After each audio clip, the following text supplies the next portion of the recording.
Bismillahirrahmanirrahim. Welcome to another exciting journey of learning mathematics with Book Time publication. Today we will learn something new and exciting in mathematics grade 3 unit number 4, that is about measurements, and our topic is addition of units of capacity.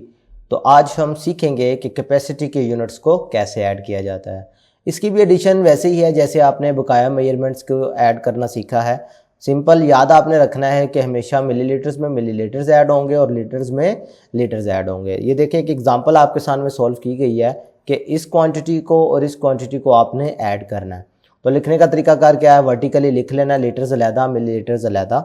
Add कैसे होंगे, millilitres में millilitres और उनका answer millilitre वाले column में, litres में litres add होंगे और उनका आंसर लीटर वाले कॉलम में।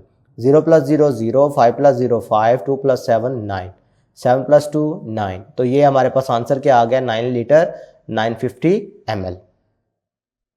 प्रैक्टिस सेक्शन 4H का क्वेश्चन नंबर 1 आज के टॉपिक से रिलेटेड है, जिसमें आपने ये क्वेश्चन सॉल्व करने हैं, यानी लीटर्स और मिलीलीटर्स को ऐड करना है।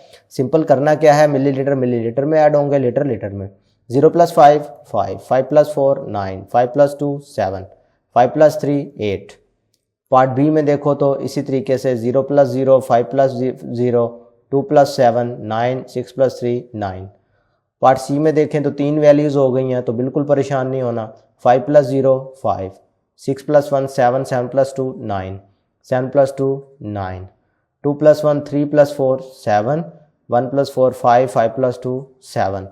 बात क्लियर है। तो ये क्या है, ये लीटर्स को शो कर रहे हैं और ये मिलीलीटर्स को शो कर रहे हैं। तो इसी तरीके से आपने याद रखना है कि जब कभी भी आपको कैपेसिटी के यूनिट्स को ऐड करना पड़ जाए तो आपने याद रखना है लीटर्स हमेशा लीटर्स में ऐड होंगे और मिलीलीटर्स मिलीलीटर में ऐड होंगे। आज के लिए इतना ही, नेक्स्ट वीडियो में फिर मिलते हैं। अल्लाह हाफिज़।